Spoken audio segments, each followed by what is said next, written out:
All right. Hey guys, thank you everybody for joining us here today. We've got some of our favorite folks from over at Summit Ag. We're going to kind of walk through their most recent newsletter that we have thought very highly of for quite some time.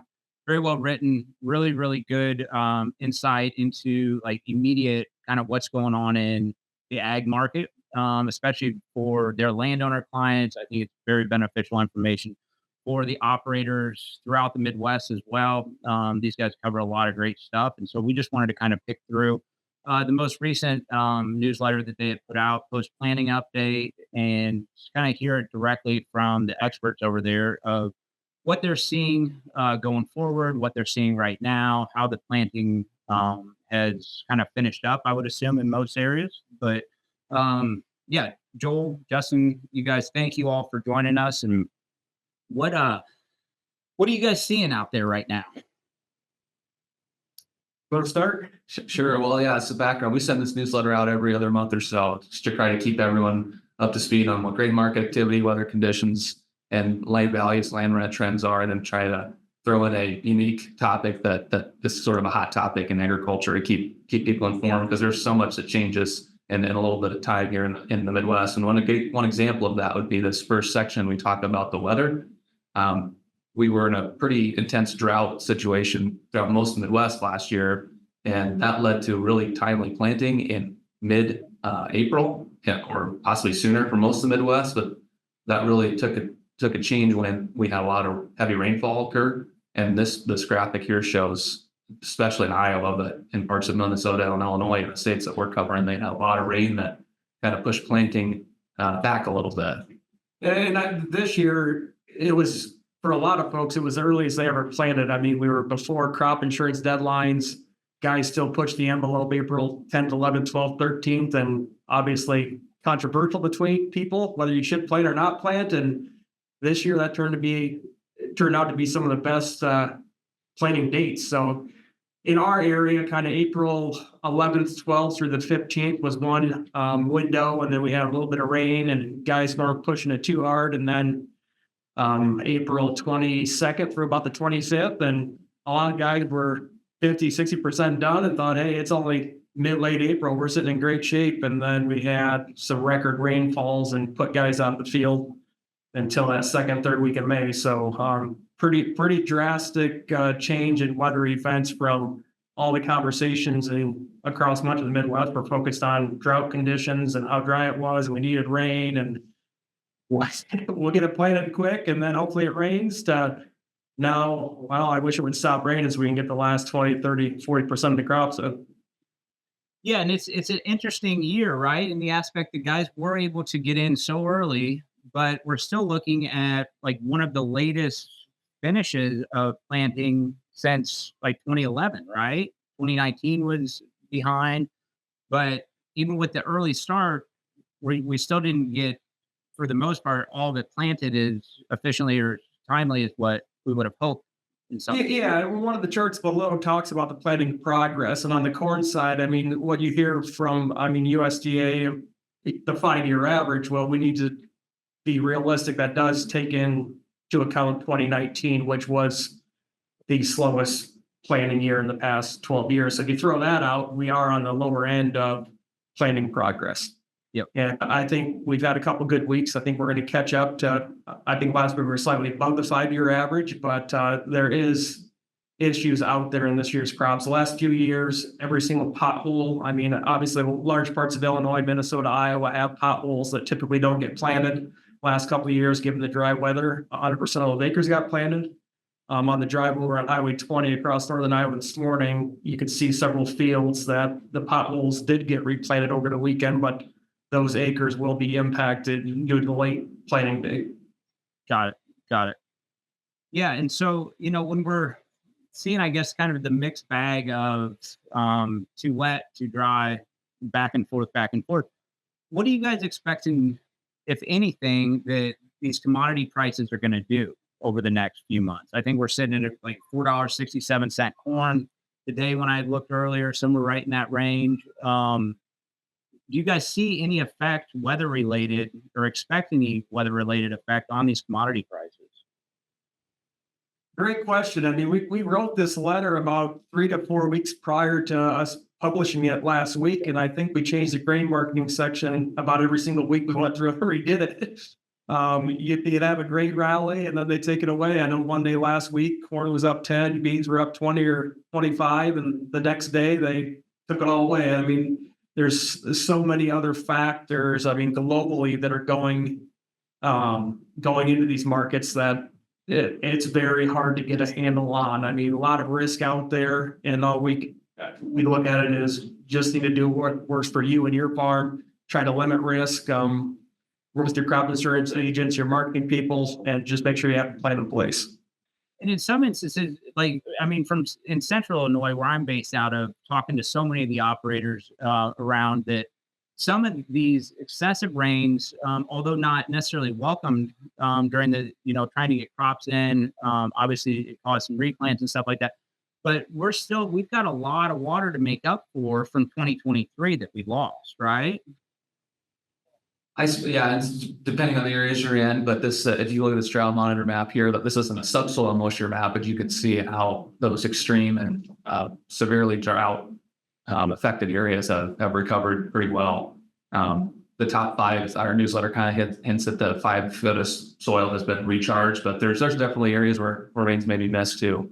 Yeah, and where you're at, Illinois, there are areas that have adequate moisture now, but they did not get the heavy rains that we had in Northeast Iowa. I mean, we finished up a few fields planting, I want to say May 16th, 17th, and the 10 days following commencement of planting, they had 8 inches of rain.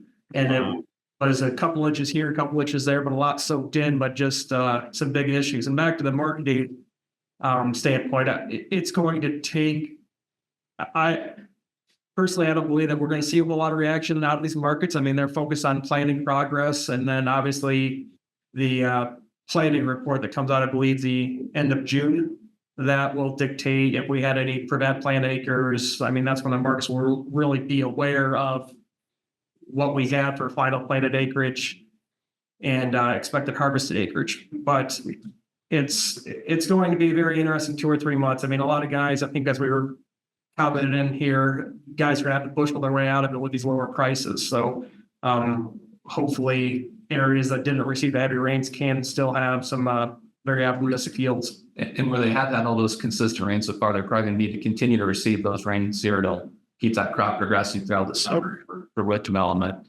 Our newsletter that we sent about a year ago this time, that's important to probably know that soybeans are about $3 a bushel lower, and corn prices are about $2, just shy of $2.50 a bushel lower than just a year ago. And that's kind of hard to think about when you come out of 3 years of intense drought. You typically expect prices to be maybe stronger because you'd have had maybe some yield concerns in the Midwest, but it's actually the opposite. We see higher ending stocks, which has put pressure on both corn and bean prices. But there's been higher global exports and higher global production. Genetics have pulled through in these drier years. So yeah, the prices have been kind of disappointing when you think about the conditions we've had the last few years.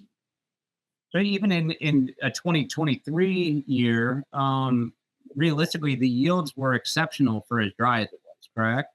Kind of across the board.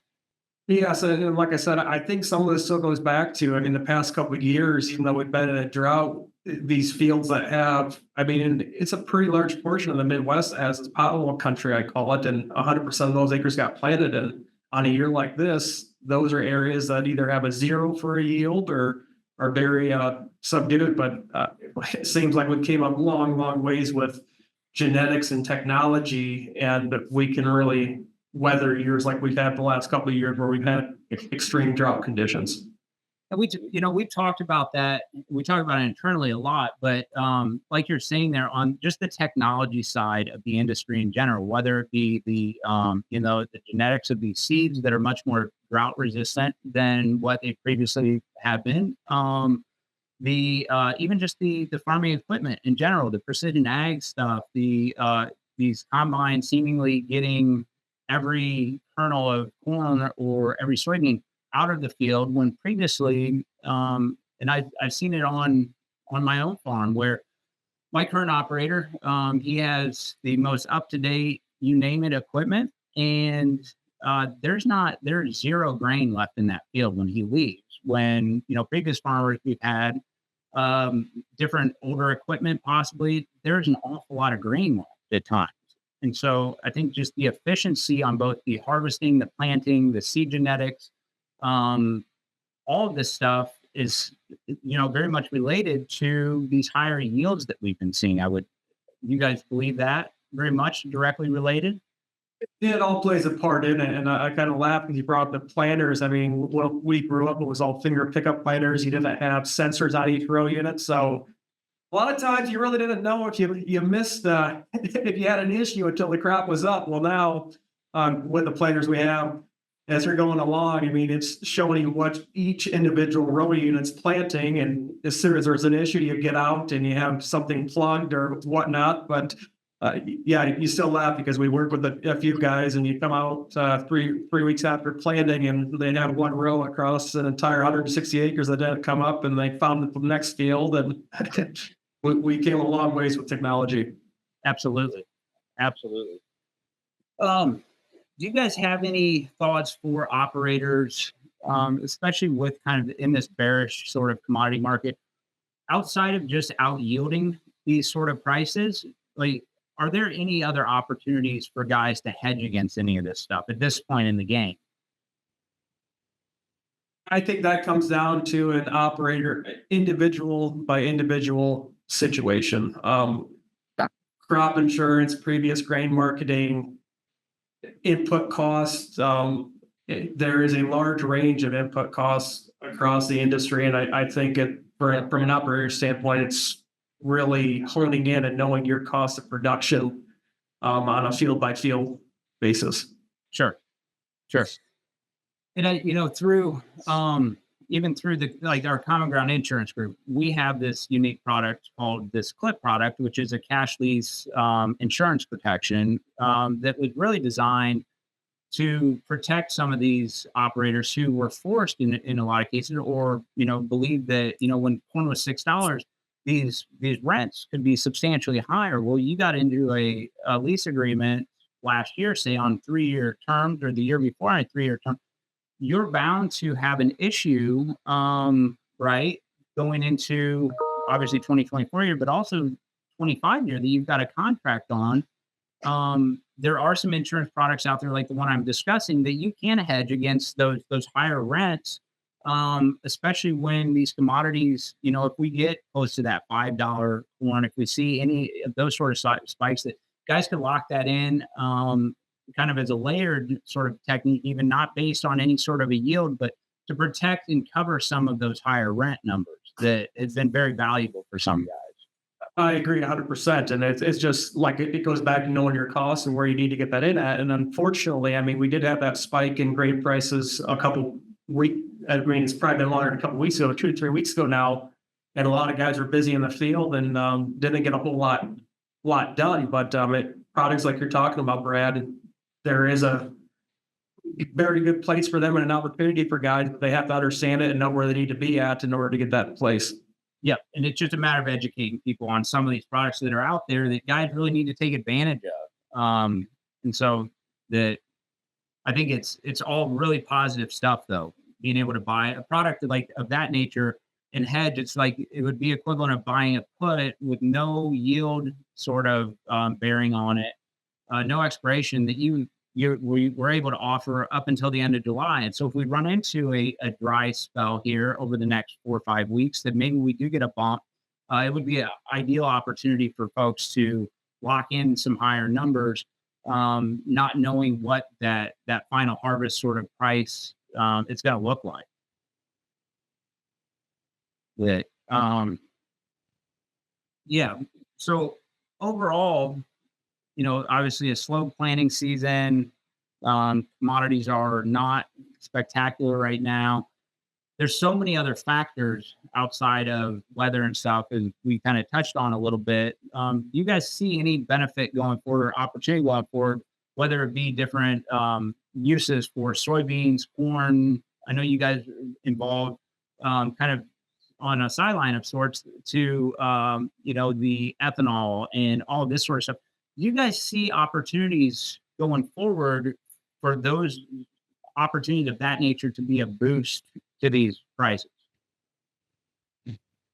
Yeah, and especially when prices are low like this, we're looking for solutions to address that. So, there's a lot of uncertainty, I guess, around carbon intensity still, as far as how to go about valuing that from how a producer might impact that. But right now, there's a lot of discussion in the industry about the GREET model, which is a scientific way to measure the carbon intensity score on a field by field basis.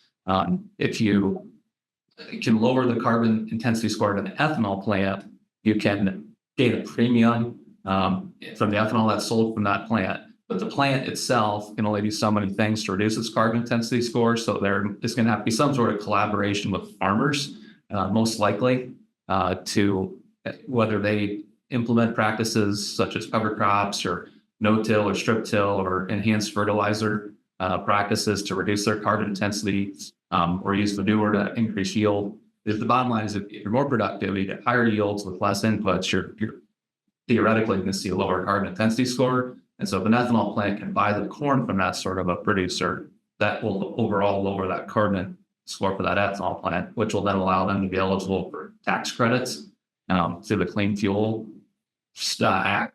So the hope there is that there's some that's really zooming out, and this may be a few years down the road before it all gets resolved through the rulings at IRS and Treasury Department levels. But that's something we're keeping an eye on, and hope, because there's so much interest from businesses, environmentalists, and policymakers that rural American farmers can find a way to benefit from that. Well, I think there's endless benefits from that sort of stuff, right? Yeah. A ton of unknowns, and we need more direction on the 45Z. So about a month ago or a few weeks ago, they came out with rulings on 40B, which sunsets at the end of this year, and then 45Z comes into play starting January 1st. And we really just need direction on what is going to qualify or how they're going to set the standards for the GREET model. I mean, we've spending a lot of time talking to some ethanol plants, talk to several other groups, and just a lot of unknowns out here until we get more clarity on how the playing field is going to be set. Interesting. Yeah, and farmers can get their CI score now, or read that what the GREET model guidelines are right now. But there's not a tax credit available at this time. So if guys can get their value, how would an operator go about doing that if this is brand new to so many of these guys? How they go about getting their score? Yes. Yeah. There's a couple of groups out there. Continuum Ag would be one of them that have the ability to go on, and you can input your farm data into that and get a rough estimate. Some farmers are able to do it, and they can see that their score is perhaps lower than the county average they're in already because of the practices that they're already doing. But again, as Joel said, there's just so many unknowns that some of the required practices for that 40B model, less than 1% of farmers are probably doing all three of them right now. So there's resources out there to find your score.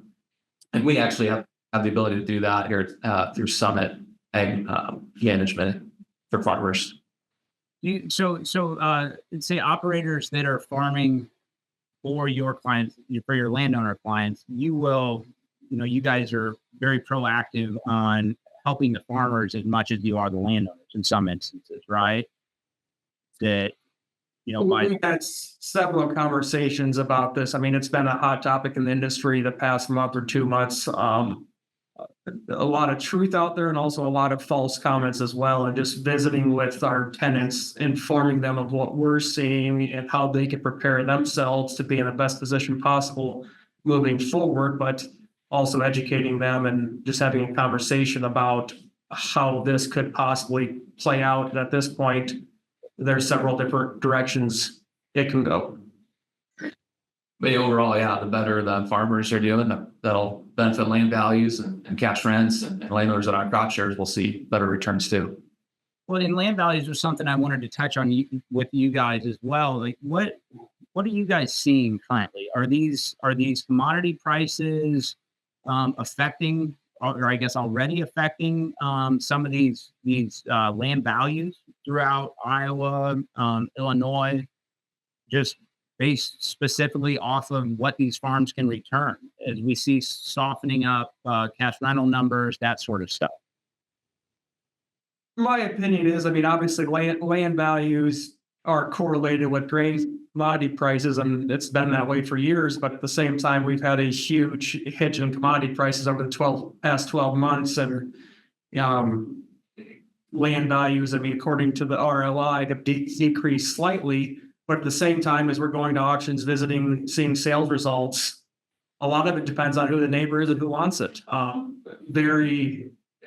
lot of volatility, I guess. I mean, one farm, very similar quality, might sell for 18,000 one day, and you go 20 miles away, similar quality farm on paper, but sells at a discount because it didn't have two people there competing for it. So, I mean, we're still seeing very, very strong prices, and we're seeing average prices, but this land values have remained very, very, very strong.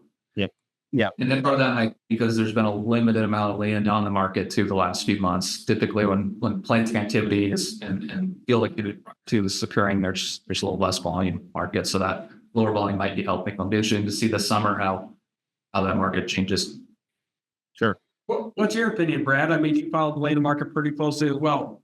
Yeah, I do. I follow it very close, and from what I've seen, it's very much exactly like you're describing. That similar farms, even within a same county, in some instances, and I think it's probably always been like this. It's just more recognizable now, but so much of it has to do with who the neighbors are, and if the neighbors are, if you've got two large operators that are going to fight for that farm.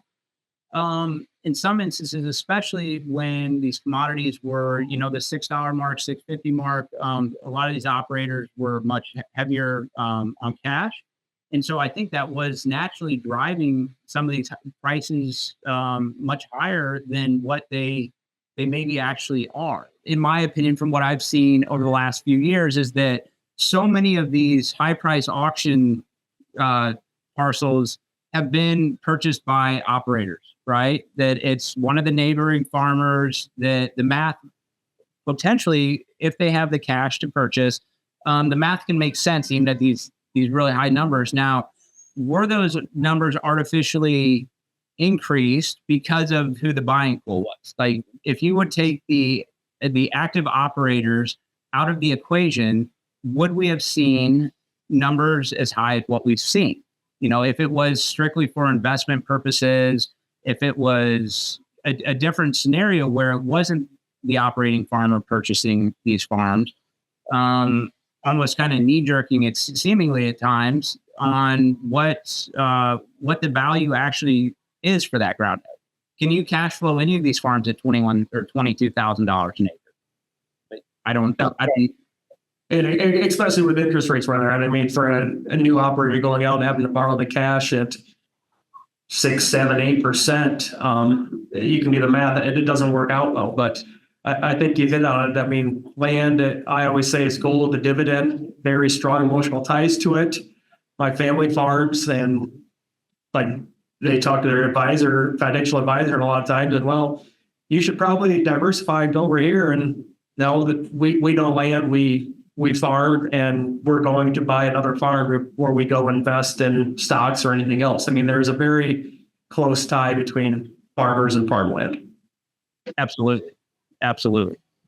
And I think it would be interesting to me to, out of all the sales data that's out there over the last 3 years, say, if you took the operating farmers who purchase, if you take those out of the equation, I'd be interested to see how much it would affect the average price on an A-class farm, a B-class farm, a C-class farm of sorts, if it's not an operator who purchased it, or if it's not a neighbor who purchased it. Are those numbers substantially lower?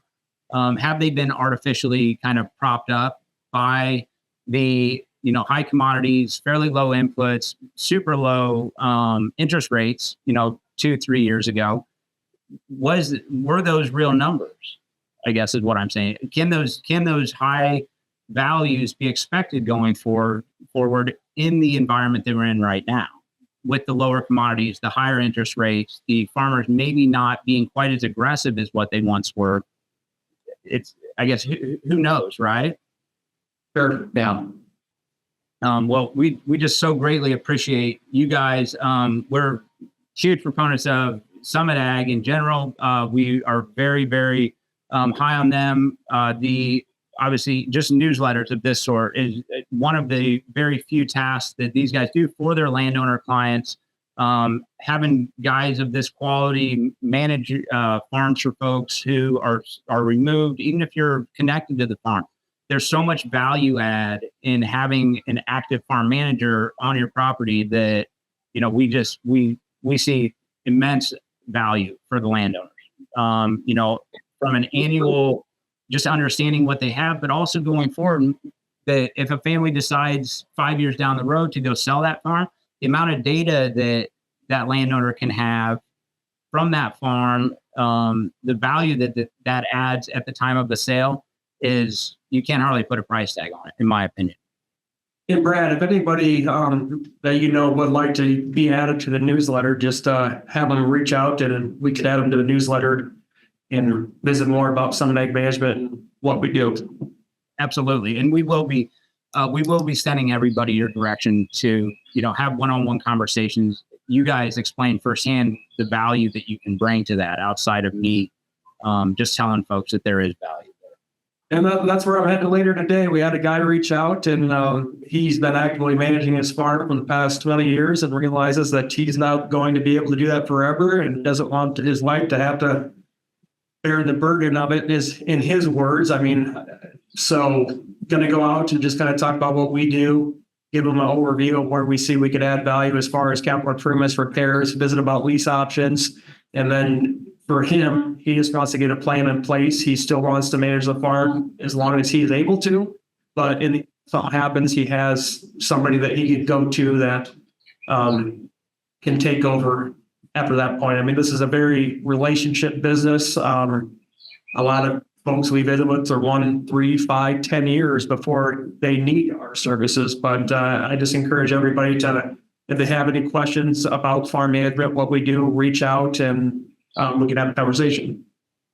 And you guys are primarily covering Illinois, Iowa, portions of Missouri, Minnesota.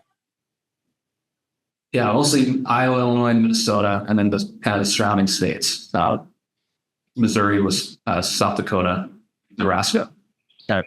Guys, thank you so much. Hopefully we can do this again if it's quarterly or something like that. Really appreciate your insight. And like Joel, Justin, and everybody's, if anyone's interested in this newsletter, definitely get in touch with Joel, get in touch with Justin, and have a one-on-one conversation with them. That I think it's hugely beneficial.